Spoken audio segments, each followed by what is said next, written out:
नमस्कार। आज की क्लास में आप सभी का बहुत बहुत स्वागत है। आज हम बहुत ही महत्वपूर्ण टॉपिक की शुरुआत करने जा रहे हैं, जिससे आप भली भांति परिचित हैं। और धीरे धीरे हमारी जैसे जैसे इस विषय की तरफ कक्षाएं बढ़ेंगी, तो आपको बहुत कुछ सीखने को और जानने को मिलेगा। तो सबसे पहले हम आज की कक्षा की शुरुआत करते हैं। कक्षा की शुरुआत में हर बार की तरह मोटिवेशनल लाइंस के साथ अपने आप को थोड़ा मोटिवेट करते हैं, फिर अपनी कक्षा को शुरू करते हैं। तो आज की मोटिवेशनल लाइंस है, हार जाना बुरा नहीं है। यानी हार जाना, जब आप हार जाते हैं तो हार होना बुरा नहीं है। और सबसे बुरा क्या है? हार मान लेना बुरा है। अर्थात हम देखते हैं कि इंडिया भी कभी मैच वगैरह खेलता है तो कभी हारता है तो हमें अफसोस होता है, बट फिर से जीतता है तो खुशी होती है। तो कुल मिला के उसमें क्या होता है कि हार और जीत का सिलसिला चलता रहता है। उसी तरह की घटनाएं हमारे जीवन में भी होती हैं। हम हार जाते हैं तो वो चीज़ की तरफ कभी वापस बढ़ते नहीं है। कई मित्रों के जहन में कंप्यूटर को लेकर के भी ऐसी धारणाएं रहती है कि अच्छा है तो हम शायद क्या पता ना कर पाए ना सीख पाए।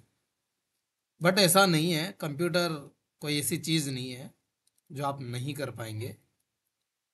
कंप्यूटर हो या टेक्नोलॉजी हो या कोई भी चीज़ हो, अगर आप दृढ़ निश्चय के साथ कोशिश करेंगे तो आप निश्चित रूप से सीखेंगे। तो चलिए फिर हम आज नए टॉपिक की शुरुआत करते हैं। आपको कंप्यूटर सीखने में भी हार नहीं माननी है। आपको तो एक ठान लेना है कि हमें सीख के ही छोड़ना है, चाहे जैसे भी हो, चाहे जब भी हो। आजकल यूट्यूब पे बहुत सारे ट्यूटोरियल्स हैं, आप वहाँ भी अपनी सुविधा के अनुसार प्रैक्टिस के लिए ट्यूटोरियल्स चला करके प्रैक्टिस करें, तो उससे भी आपको बहुत सारा अच्छा बेनिफिट होगा। तो आजकल आपको किसी पे डिपेंड रहने की ज़रूरत नहीं है। आप सेल्फ डिपेंड होकर के सीखें। तो चलिए अब हम अपनी कक्षा की शुरुआत करते हैं और एक नए बिंदु की तरफ बढ़ते हैं। पिछली कक्षाएं हमारी माइक्रोसॉफ्ट वर्ड पे हो रही थी कई दिनों से। अब फास्टली हम एक्सेल को सीखते हैं। तो आज का विषय हमारा एक्सेल ही है बारे में। उसके आधार पर अगर एक्सेल के बारे में चर्चा की जाए तो एक्सेल क्या है? एक्सेल एक आपके डाटा को सुव्यवस्थित क्रम में व्यवस्थित करने, डाटा का विश्लेषण करने, डेटा पर कार्य करने और डाटा का प्रबंधन करने के लिए एक सबसे अच्छा और शानदार टूल है। इसमें बिल्कुल आप गणनाएं कर सकते हैं, डाटा का विश्लेषण कर सकते हैं, तुलना कर सकते हैं, marksheet, attendance sheet, salary sheet, या फिर अपने सामान्य सामानों की सूची, महीने का हिसाब, साल का हिसाब, या अकाउंटिंग वगैरह कुछ भी, मतलब एनीवन। एक्सेल में सब कुछ आप कर सकते हो। जो आप डाटा के साथ इसमें खेलते हो, ठीक है। और वर्ड में क्या होता है, वर्ड के साथ हम खेलते हैं। बट वहाँ पर सिंपल आप टेबल वगैरह बना करके सिंपल यूज़ कर सकते हो। लेकिन यहाँ पर जोड़, बाकी, गुणा, घटाओ, जो भी सब कुछ आप कर सकते हो, एनीवन, सब कुछ। नेक्स्ट लेवल की जो चीज़ें हम अभी चर्चा भी नहीं कर रहे हैं वो भी यहाँ पर की जा सकती है। तो कुल मिला के बेसिक एक सामान्य शब्दों में एक्सेल के बारे में कहें तो क्या है, एक डाटा को जो आपके पास जो डेटा है उसको क्या है कि एक सुव्यवस्थित क्रम में व्यवस्थित करने में आपका एक टूल है, और डाटा का विश्लेषण करने कि डाटा में आपको किस तरह का डाटा डिपेंड करेगा, और डाटा की तुलना भी की जा सकती है, और बाकी बहुत सारे जो मैंने नाम बताए वो चीज़ें भी यहाँ पर बनाई जा सकती है। यहाँ पर फॉर्मूले, फंक्शंस, ये सारी चीज़ों का यूज़ किया जा सकता है, डाटा फिल्टर किया जा सकता है। अच्छा, सबसे पहले हम एक्सेल ओपन कर लेते हैं।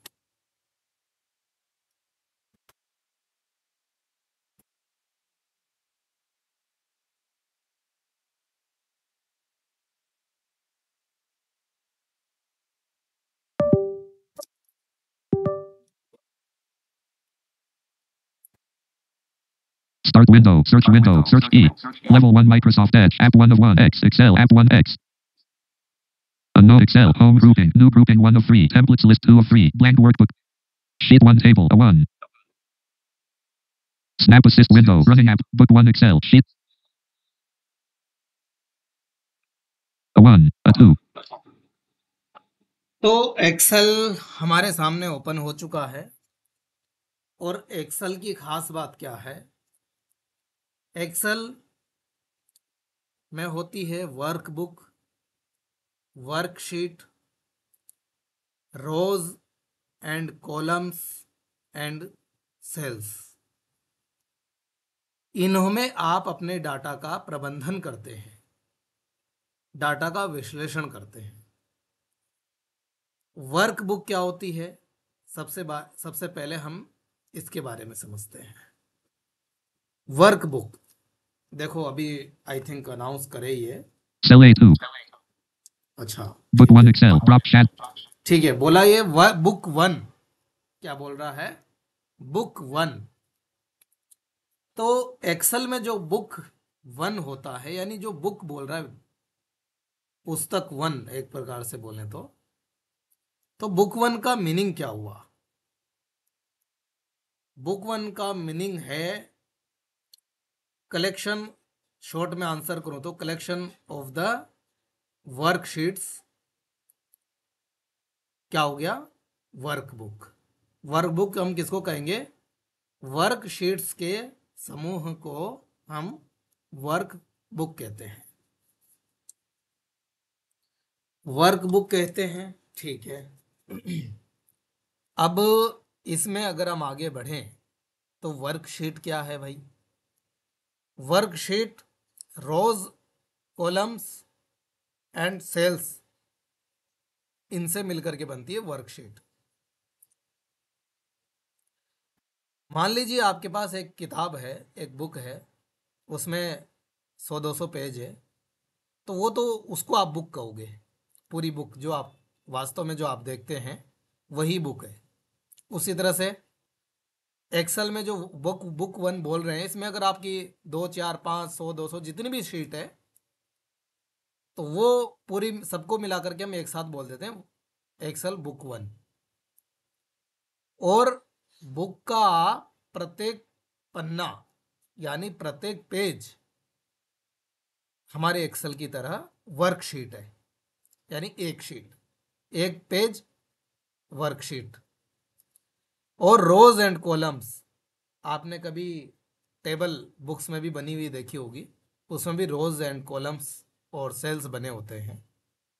उसी तरह से इसमें भी रोज एंड कॉलम्स सेल्स होते हैं। जो बिगिनर्स हैं, जो कंप्यूटर के बारे में अभी ज़्यादा नहीं जानते हैं, जो विजुअली इम्पेयर्ड है, जिन्होंने ब्रेल से पढ़ाई की है, उन्होंने डेफिनेटली जर्मन स्लेट तो देखी होगी। जर्मन स्लेट में जब आप लिखते हैं तो कैसे लिखते हैं, राइट से लिखते हुए जाते हैं आप लेफ्ट की तरफ, तो वो आपकी रो हो गई। जब आप लिखते तो इसी तरह से हैं, पहली लाइन को फुल पूरा लिखा, दूसरी को लिखा, तीसरी को लिखा। ये तो हो गई रो। कॉलम क्या होता है? कॉलम होता है ऊपर से नीचे की तरफ, टॉप टू बॉटम।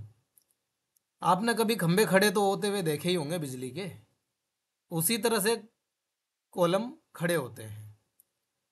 और यानी कॉलम कैसे होते हैं? वर्टिकल। और रोज कैसे होती हैं? हॉरिजॉन्टल। यानी रोज कैसे खड़ी होती हैं? लेफ्ट टू राइट, लंबी, जो नॉर्मली जो लाइन होती है उसी तरह से। और कॉलम ऊपर से नीचे की तरफ। अब समझाता हूं मैं। मैंने जर्मन स्लेट का उदाहरण दिया था। जर्मन स्लेट में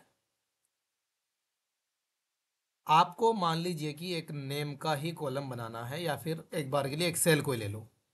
राइट हैंड पे जो पहला सेल है, जो पहले सेल की ऊपर से लेकर नीचे तक, ध्यान दीजिए, जो राइट हैंड पे, मैं लाइन की बात नहीं कर रहा हूं, जो पहला सेल है ऊपर पहली लाइन का, वहां से हमारा कॉलम स्टार्ट हो रहा है। अब आप आ जाइए अगली लाइन के पहले सेल पे, फिर तीसरी लाइन के पहले सेल पे। यानी सिर्फ पहले सेल की जो लाइन है ऊपर से लेकर नीचे की तरफ, टॉप टू बॉटम, वो आपका कॉलम होगा। फिर सेकंड सेल पे आएंगे तो ऊपर से लेकर नीचे तक सेकंड सेल वाली जो लाइन होगी वो कॉलम होगा, नीचे तक, लास्ट तक।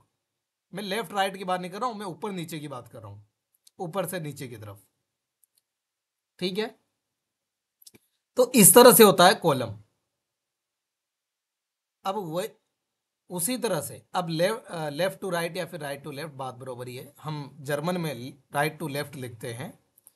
तो लेफ्ट से राइट या फिर राइट से लेफ्ट जब आप लिखते हुए जाते हैं तो वो एक लाइन में लिखते हैं, एक पंक्ति में लिखते हैं। हिंदी में कहूँ तो कॉलम आपके होते हैं ऊर्ध्वाधर और पंक्तियाँ होती है क्षैतिज। हालांकि हो सकता है इसमें तो आपको समझ में नहीं आया, लेकिन फिर भी मैं आपको बता रहा हूँ सारी तरह से। तो मुझे उम्मीद है कि आपको थोड़ा कॉलम समझ में आ गया होगा। थोड़ा सा एक और एग्जांपल लेते हैं। एक पेज लिया आपने ब्लैंक, उसमें आप ग्रीन लाइन खींचनी है आपको, लेफ्ट से राइट, थोड़ी जगह छोड़ छोड़ करके, बस लेफ्ट से राइट जो लाइन की लिखते हैं ना उसी तरह से, लेफ्ट से राइट, उसी तरह से आपको ग्रीन लाइन खींचनी है। पहली खींची, फिर थोड़ा सा गैप दिया जिसमें एक लाइन लिख सके, इतना गैप दे दो आप बीच में। इसी तरह से आपने 20-25 जितनी भी उस पेज में आ सकती थी उतनी ग्रीन लाइन लेफ्ट से राइट, उल्टे हाथ से सीधे हाथ की तरफ खींच दी। अब मैं कह रहा हूं कि आप ब्लू लाइन खींच दो ऊपर से नीचे की तरफ, उसी तरह से ऊपर से नीचे की तरफ खींचो। ऊपर से नीचे की तरफ पहली लाइन खींची, चारों तरफ बॉर्डर बना लो पहले तो। फिर उसके बाद थोड़ा सा जगह छोड़ करके जिसमें कुछ लिख सके हम, इतना जगह छोड़ छोड़ करके आप ऊपर से नीचे की तरफ, top to bottom, upper to lower line खींच दो, ब्लू खींच दी पूरे पेज में।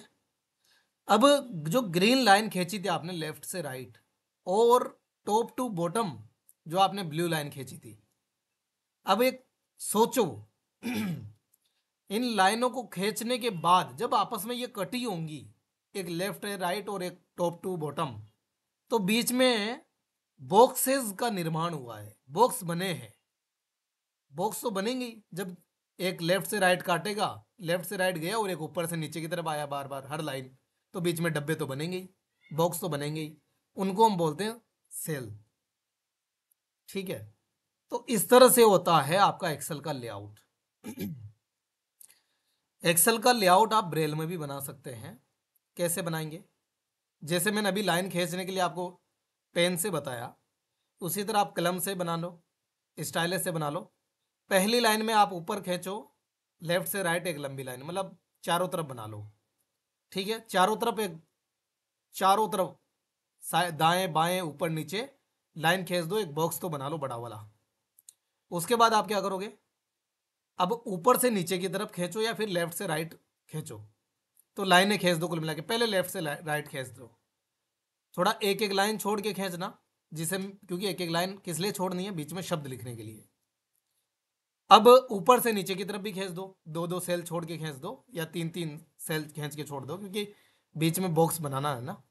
तो ऊपर से नीचे के लिए आप 4 सेल छोड़ सकते हो, जिसमें एक शब्द भी आ जाए छोटा मोटा। तो ऊपर से नीचे की तरफ लाइन खींच दो, 4 4 सेल छोड़ के, 3 3 सेल छोड़ करके। तो अब आपके जहन में बन गया होगा कि एक बॉक्स किस तरह से बनता है और एक एक्सेल का लेआउट कैसे होता है।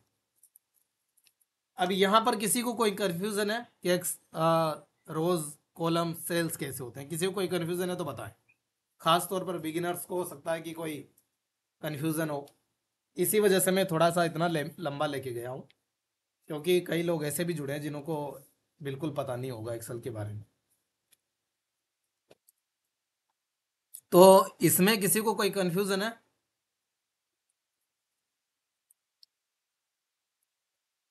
है तो बताओ, नहीं है, नहीं भी है तो बताओ।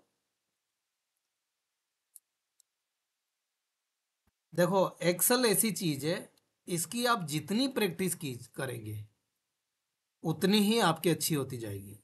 और जब आप कुछ दिन भी इसकी प्रैक्टिस छोड़ देंगे तो एक्सेल आपकी सब कुछ निकल भी जाएगी। इसलिए एक्सेल बहुत पावरफुल है, हमें इसकी हमेशा प्रैक्टिस करते रहना चाहिए। अब आगे बढ़ते हैं हम अगले पॉइंट की तरफ। आवाज तो आ रही है ना मेरी? कोई भी बताएं एक बार, आवाज तो आ रही है ना? अच्छा, हाँ, एक तो आवाज ही नहीं आ रही। तो ये मैंने विभिन्न उदाहरणों के माध्यम से एक्सेल का लेआउट एक टेबल की तरह होती है एक्सेल, तो मैंने वो समझाया आपको अलग अलग उदाहरणों के माध्यम से, क्योंकि बहुत सारे बिगिनर्स हैं इसलिए समझाना ज़रूरी है, फिर भी सिंपल भाषा में। अब चलते हैं अगले बिंदु पर। हमें एक विजुअली इम्पेयर्ड को कैसे पता चलेगा कि ये हम कौन सी रो में हैं, हम कौन से कॉलम में हैं? ये सबसे बड़ी इंपॉर्टेंट बात है। विजुअली इम्पेयर्ड को अगर ये पता ना चले कि अच्छा बस वो सिर्फ कॉलम कॉलम या रो रो ही बोलता रहे, तो हमें कैसे पता चलेगा कि हम इसकी सेकंड रो में हैं या फिफ्थ रो में हैं या 10th रो में हैं? ये पता चलना बहुत इम्पोर्टेंट है। अब ये हमें पता कैसे चलता है? रो रो का पता चलता है आपको नंबरिंग से, नंबर से, यानी 1 2 3 4 5 इस तरह से जो बोलेगा वो आपकी रो में, इसका मतलब है कि रो का नंबर बढ़ रहा है। अच्छा, कॉलम को कैसे पहचानेंगे? कॉलम को भी क्या 1 2 3 4 5 ऐसे पहचानते हैं क्या? नहीं, फिर तो कन्फ्यूजन ही हो जाएंगे कि साला कॉलम में है या फिर हम रो में दौड़ रहे हैं। ठीक है, तो फिर वो तो बहुत बड़ा कन्फ्यूजन हो जाएगा। तो इसका समाधान क्या है? इसका समाधान है कि उसको कॉलम को हम अल्फ़ाबेट से जानते हैं, पहचानते हैं। कैसे? अभी देखते A1, हैं। देखो B1, A1, देखो, मैं अभी सिर्फ डाउन एरो करूंगा, सिर्फ आप डिजिट पे ध्यान देना, यानी नंबर पे ध्यान देना। जो ABCD बोलेगा उस पर ध्यान मत देना, ए बोल रहा है बार बार उस पर ध्यान मत देना, सिर्फ आप ध्यान देना 1 2 3। मैं डाउन एरो कर रहा हूँ, ठीक है? A2, 2 A3, 3 A4, 4, मैं डाउन एरो नीचे जा रहा हूँ, A5, 5, यानी हम 5वीं लाइन पे आ गए हैं। A6, 6 A7, 7, यानी 7वीं लाइन पे है। अभी तक आपने पीछे 6 लाइन छोड़ दी है और 7वीं पे आप हैं। अच्छा, वापस ऊपर जाते A1, हैं। अब ये बोल रहा है A1, A1। अब राइट में चलते हैं हम, क्योंकि ऊपर से नीचे की तरफ अलग अलग रो में जा रहे थे ना, अलग से अलग अलग लाइन में। लेकिन आपने ध्यान दिया होगा, आपके मन में ये कंफ्यूजन नहीं होना चाहिए। आप तो कहेंगे कि आपने तो बताया था कि ऊपर से नीचे तो कॉलम होता है। बिल्कुल कॉलम होता है। जो जब भी रो चेंज हो रही थी तो वो एक A1, A1, A2, A3, A4, A5, A6, A7, यानी नंबर तो चेंज हो रहे थे लेकिन अल्फाबेट चेंज नहीं हो रहे थे। ए तो ए ही था बस सबके साथ। इसका मतलब क्या है? आप एक कॉलम के अंदर नीचे की तरफ जा रहे थे अलग अलग लाइनों पे, अब बताता हूँ कॉलम को हम अल्फाबेट से कैसे पहचानते हैं। हम राइट में जाएंगे, अब ए पे तो A1, अब राइट एरो कर रहा हूँ क्योंकि हम सीधे हाथ की तरफ जा रहे हैं। B1, B1, अब B1 पे तो ध्यान मत दो, 1 तो 1 ही रहेगा क्योंकि रो तो एक ही है ना, कॉलम चेंज हो रहे हैं। C1, C1 यानी कॉलम 3। D1, D1, D कितने नंबर पे आता है? D आता है 4 पे। E1, E1, F1, G1, H1, I1, J1, इस तरह से जब हम सीधे हाथ की तरफ जा रहे हैं तो ये क्या हुआ, ये ABCD बोल रहा है अलग अलग, लेकिन चेंज क्या नहीं हो रहा, 1 चेंज नहीं हो रहा। जिस प्रकार पिछली बार ए चेंज नहीं हो रहा था उसी प्रकार यहां पर 1 चेंज नहीं हो रहा है। इसका मतलब क्या है भाई, पिछली बार हम एक ही कॉलम में ऊपर से नीचे की तरफ जा रहे थे। सीधी सी बात है, अगर कोई व्यक्ति खंबे पे ऊपर चढ़ेगा और वापस नीचे उतरेगा तो वो उसी खंबे से नीचे आएगा। ठीक है, उसी प्रकार जब हम सेम कॉलम में थे यानी ए वाले कॉलम में थे तो उसमें आप नीचे तक कितने भी चले जाओ तो वो ए ही बोलेगा बस। ये आपका 2 3 4 5 ये चेंज होगा, क्यों? क्योंकि वो जब भी आप डाउन एरो करते हैं वो लाइन चेंज हो जाती है, इसलिए वो 2 3 4 5 बोल रहा है। लेकिन ABCD क्यों चेंज नहीं हो रही? क्योंकि हम ए कॉलम में हैं। जब बी कॉलम में जाएंगे तो राइट एरो दबाएंगे तब जाकर के बी में आएंगे हम, वरना उसी डब्बे में रहेंगे, उसी लाइन में रहेंगे। उसी लाइन में नहीं रहेंगे, उसी कॉलम में रहेंगे। समझ गए? तो ये है एक महत्वपूर्ण बात। अब यहां पर 1 चेंज क्यों नहीं हो रहा? I1, H1, H1, G1, F1, G1, C1, B1, C1, यहां पर अब वही सेम टू सेम कहानी। वहां पर एक ही कॉलम में थे इसलिए वो ए बोल रहा था, नंबर चेंज हो रहा था। अब यहां पर हम राइट में जा रहे हैं, 1 बोल रहा है बार बार, लेकिन यहाँ क्या कहानी है, यहाँ रो चेंज नहीं हो रही है, यहाँ कॉलम चेंज हो रहे हैं। ठीक है, यह है कहानी। इसमें कोई कंफ्यूजन होने की बात नहीं है, सब समझ जाएंगे धीरे धीरे यूज करते करते। A1, A1, अच्छा, तो ये रही बात। अब आप लोगों के जहन में एक प्रश्न उठना चाहिए, जो खास तौर पर जो एक्सेल के बारे में बिल्कुल नहीं जानते हैं, कि एक्सेल में इस तरह से रोज एंड कॉलम्स आखिरकार होते कितने हैं, कॉलम कितने होते हैं और रोज कितनी होती हैं। और ये ABCD वाली बात है, ये तो 1 2 3 तो चलो लाखों करोड़ों तक पहुंचाया जा सकता है, लेकिन ABCD में तो 26 ही अक्षर होते हैं। जब 26 इसका मतलब 26 ही कॉलम होते हैं। लॉजिक तो सही है, लेकिन नहीं। हमारे एक्सेल में आई थिंक 16,384 कॉलम होते हैं और रोज कितनी होती है? लगभग, जहां तक मुझे ध्यान है, 10,76,4876। देखो 19-20 ऊपर नीचे हो सकता है, बट जहां तक मुझे ध्यान है कि नहीं होगा ऊपर नीचे। ठीक है, कुल मिला के आपको इतना समझना है कि लाखों में तो आपकी रोज है और कॉलम हजारों में है। समझ गए? तो ये है कॉलम का और रोज का मैटर। तो इसमें ये है महत्वपूर्ण चीज। बाकी आप ये कॉलम्स और रोज का आराम से सर्च करते रहना कितनी है क्या है, उसमें तो कोई दिक्कत नहीं, क्योंकि वो तो एक सामान्य जानकारी के लिए थी। तो अब हम आगे बढ़ते हैं। तो रोज और कॉलम की हमारी चर्चा हो गई है। तो रोज हमारी कितनी थी? 10 लाख। आई थिंक देखो ये डाटा थोड़ा बहुत चेंज हो सकता है। 10, आई थिंक मुझे 2 डाटा याद आ रहा है। 10,48,000 भी हो सकता है, 48,576 भी हो सकता है। आई थिंक ये करेक्ट हो सकता है। ठीक है, कुल मिला के आपको, हाँ ये सही है ना? हाँ, तो मेरे दिमाग में 2 डाटा चल रहा था, तो कुल मिला के,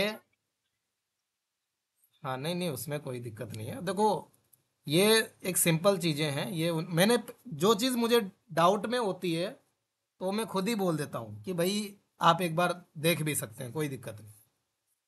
ठीक है, तो फिलहाल हमारे को करेक्ट इन्फॉर्मेशन मिल गई है और चंद्रकांता जी ने भी पुष्टि कर दी है।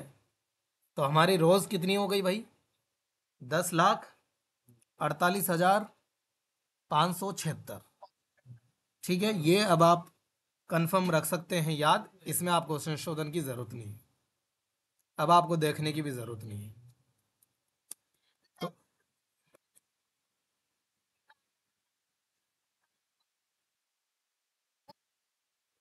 वो तो सही है, दोनों ही सही है।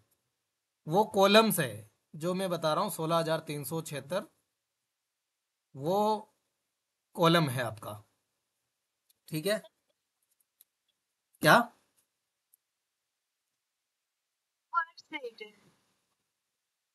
256 क्या बोल रही है? 200? पता नहीं है, मतलब एक वर्कबुक में मतलब कितना वर्कशीट होता है?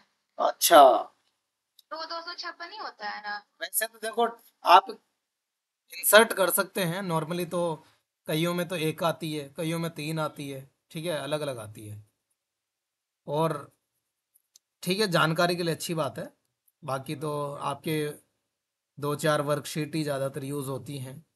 जब बड़े बड़े स्तर पर ऑफिसों में तो खैर सैकड़ों वर्कशीट यूज़ हो सकती है।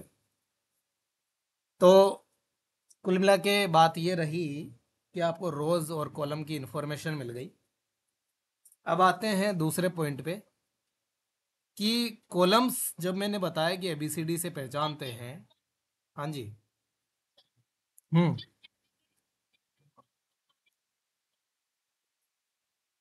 वो बताएंगे, अभी बताएंगे, उस पे नेविगेशन पे नहीं आया हूं मैं अभी। तो जब आप कॉलम को एबीसीडी से आइडेंटिफाई करते हैं तो 26, यानी 26 का मतलब ये है जेड के बाद क्या होता है, वो फिर से एबीसीडी शुरू हो जाती है। कैसे? A1, AB, AC, AD, AE, AF। जब AZ तक वापस आ जाते हो तो फिर डबल हो जाता है, AAA। ठीक है, जैसे AA। ठीक है, इस तरह से शुरू हो जाता है। फिर नहीं, किसे बी से होता है ना, सॉरी, बी से होगा, BA। ठीक है, बी, BB, BC। ठीक है, इस तरह से कुल मिला के वापस से ABCD रिपीट होती है। वो तो आप अभी देखेंगे तो पता चल जाएगा। कुल मिला के कहने का अभिप्राय यही है, ABCD वापस रिपीट होगी। तो आप जैसे ही यूज़ करेंगे अभी समझ जाएंगे, अभी हम आगे बढ़ेंगे उधर तो आपके सामने आ ही जाएगी वो। अब वहां पर हो सकता है कि वैसे तो आप जब चेक करने जाएंगे तभी पहुंचेंगे, Edit बाकी blank. इतनी आवश्यकता शायद पड़े ना। Sheet 1. अब आते हैं इसके नेविगेशन पे। नेविगेशन पे आप एरो कीज की सहायता से भी नेविगेट कर सकते हैं। राइट एरो, लेफ्ट एरो आपको अलग अलग कॉलम पे नेविगेट करने में हेल्प करेंगे।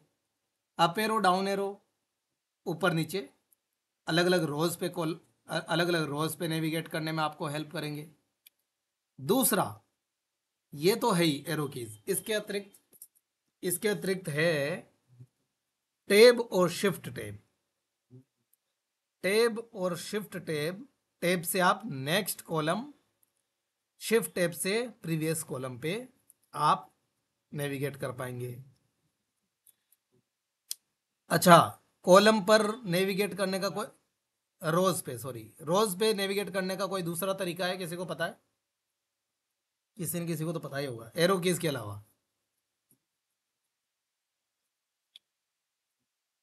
सर सर दो ही पता है, राइट एरो।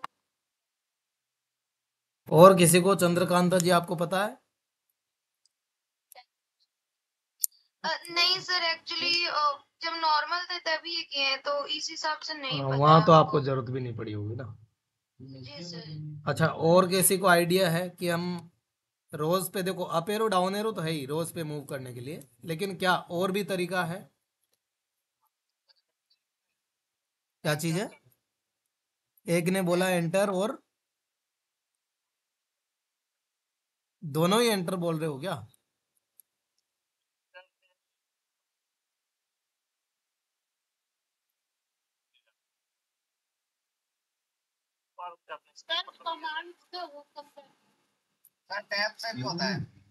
नहीं, टैब से तो सिर्फ कॉलम पे आप जा सकते हो, रो पे नहीं जा पाओगे।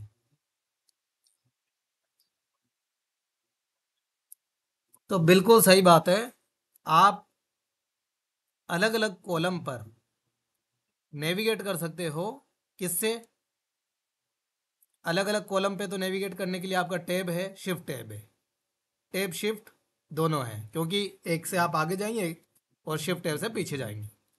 कॉलम पर नेविगेट करने के लिए एंटर का भी यूज़ कर सकते हैं। और जब आप टाइपिंग कर रहे हो, या फिर टाइपिंग का मतलब वो नहीं है कि आप कुछ लिख रहे हो उस तरह से, मतलब डाटा फिल कर रहे हो, तो आप सीधा एंटर आपका नज़दीक पड़ता है। बार बार एरो कीज पे जाएंगे तो आपका स्पीड कम हो जाएगी।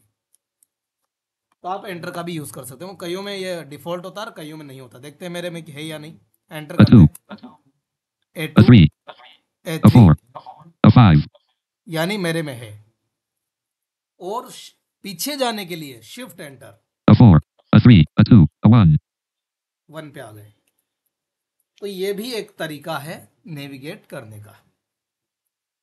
और जो हमारे एडवांस कंप्यूटर बैच में जो जुड़े हुए हैं कई सारे मित्र, तो वो लोग इस चीज़ को ख़ास तौर पर याद रखिएगा, क्योंकि उस समय हम लोग जो भी सीखेंगे वो चीज़ें आपको आज बाद के लिए भी पता होना चाहिए, क्योंकि A पूछेंगे 1, a 1, a 1. तो देखिए, अभी हम ये देखते हैं कि आपने देखा कि सिंपल 1 बाय 1 कॉलम्स एंड रोज पे कैसे आप नेविगेट कर सकते हो एक एक। अच्छा, अब हम देखते हैं, अगर एरो कीज को कंट्रोल के साथ ही यूज किया जाए तो क्या कर सकते हैं? आप कहीं भी हो, यानी सेम कॉलम पे, हम कॉलम पे एरो की से कैसे जा रहे थे, राइट एरो लेफ्ट एरो, अलग अलग कॉलम पे जा रहे थे। वही काम अगर कंट्रोल के साथ करोगे तो क्या होगा, देखते हैं। अभी मैं प्रेस करता हूं control right arrow, XFD1, XFD1, ये सबसे लास्ट कॉलम है। XFD1 मतलब 1 तो चलो रो है, XFD ये लास्ट कॉलम है। वापस पहले पे आना है तो क्या करें, control left a arrow, 1, A1 पे आ गए।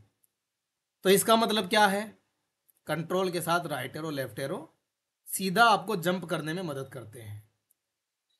ये लास्ट कॉलम पे और फर्स्ट कॉलम पे आ जाएगा, ये कॉलम पे ही मूव करेगा, ध्यान दीजिएगा। राइट एरो लेफ्ट एरो चाहे सिंगल प्रेस करें या फिर कंट्रोल के साथ प्रेस करें, ये सिर्फ आपको कॉलम पे मूव करने में मदद करेगा, रो पे नहीं। ठीक है, जब आपका डाटा होगा, उदाहरण के लिए A1 से लेकर के J1 तक आपका डाटा डला हुआ है, तो फिर आपका जब कंट्रोल राइट एरो करेंगे तो वो J1 पे रुक जाएगा, क्योंकि लास्ट डाटा फिल किया हुआ J तक भी J पर ही है। फिर आपका XFD1 पे नहीं जाएगा, वो तब जाएगा जब खाली होगा। ठीक है, कुछ नहीं होगा पूरी शीट में। ठीक है, ये तो रहा कॉलम पे सीधा जंप करने के लिए। इसी प्रकार रो पे हम कैसे मूव कर रहे थे 1 by 1, up arrow down arrow, उसके साथ कंट्रोल ऐड कर दो। सेम कॉलम में ऊपर नीचे अलग अलग रो पे जाना, जैसे a 1, a 2, a 1, मैं A1 पे हूं, अब मैं कंट्रोल डाउन a एरो, 1,048,576, हाँ तो ये इसने यहाँ भी बता दिया। अब ये करेक्ट है आपके लिए a 1, इंफॉर्मेशन कि कितनी रो है। देखो कंट्रोल a डाउन एरो, 1,048,576, बिल्कुल 10,48,576, ये आपकी पूरी टोटल रो है, लाइनें हैं, ठीक है, पंक्तियां हैं। इस पे सीधे हम कैसे पहुंच गए, हम 10,48,576वीं लाइन पे सीधे पहुंच गए। कैसे पहुंच गए, डाउन एरो करते तो पता नहीं कब पहुंचते, लेकिन हमने कंट्रोल डाउन एरो किया तो सीधा जंप मार गए। अगर बीच में डाटा होता, जैसे A1 से लेकर के A10 तक होता डाटा, मान लीजिए नाम लिखे होते 10, तो फिर वो लास्ट नाम पे जाकर के रुक जाता। अभी हम देखेंगे। तो ये डाटा पे जंप करने के लिए है, ना कि आपका वैसे कि लास्ट सेल पे जाना है, वहाँ इतना काम भी क्या ही है, लेकिन वो डाटा पे जंप करने के लिए सीधा है। A1, अच्छा, ये तो है कुछ कमांड रही, और क्या है देखते हैं। A1, A1, A19, A1, देखो, दूसरा होम और एंड। जब होम प्रेस करते हैं कंट्रोल के साथ होम प्रेस करेंगे, आप शीट में कहीं भी हो, आप पहले सेल पे आ जाएंगे। पहले सेल मतलब A1 पे। कंट्रोल एंड प्रेस करेंगे तो क्या होगा, शीट के लास्ट कॉलम लास्ट रो पे पहुंच जाएंगे। ठीक है, समझ गए? कहां पहुंच जाएंगे? XFD 10,48,576वें रो पे और कॉलम पे पहुंच जाएंगे। समझ गए? ऐसे है ये जंप करने के लिए। A1, अच्छा, एक और चीज बताता हूं। ये पेज अप पेज डाउन क्या है? पेज A1, अप, ठीक है, A1 पे हो, पेज डाउन दबा दो। A19, A19 यानी ये जंप कर गया सीधा 19वीं लाइन पर, पहली लाइन से। समझ गए? फिर पेज डाउन दबाता हूं, A37, A37 यानी 37वीं लाइन पे आ गया। इसका मतलब क्या है? सीधा एक प्रकार से जो विजुअल सेल है, यानी जो दिखाई दे रहे हैं, उनको पार करते हुए आप सीधा, अगर आपको सीधा 15-15, 20-20 सेल जंप मारना है आपके डाटा पे, तो पेज डाउन पेज अप का यूज करते हैं। A1, ठीक है। A1, A1, अच्छा, अब देखते हैं हम। T1, A1, T1, अब हम जानते हैं कि अलग अलग शीट पे नेविगेट कैसे करते हैं। कुछ बेसिक चीजें बता देता हूं मैं। Control page up, control page down, देखते हैं इसमें T1, क्या। T1, इसमें T1, शायद है T1, नहीं, तो क्रिएट कर लेंगे तब पता चल जाएगा बाद में। तो ये रही बेसिक नेविगेशन की बात, और इसी तरह से same to same shift add कर देंगे तो यही चीजें आपके सिलेक्शन कमांड बन जाएंगी। ठीक है, जैसे आप डाउन एरो से एक एक सेल आगे जा रहे थे, उसी तरह शिफ्ट पकड़ के रखेंगे तो फिर वो सेलेक्ट होता रहेगा। चलिए, अब देखते हैं। अब ये बेसिक चीजें, बाकी एडवांस में धीरे धीरे हम आगे बढ़ेंगे तो समझते रहेंगे। जरूरी थोड़ी एक ही दिन में सब कुछ समझ लें।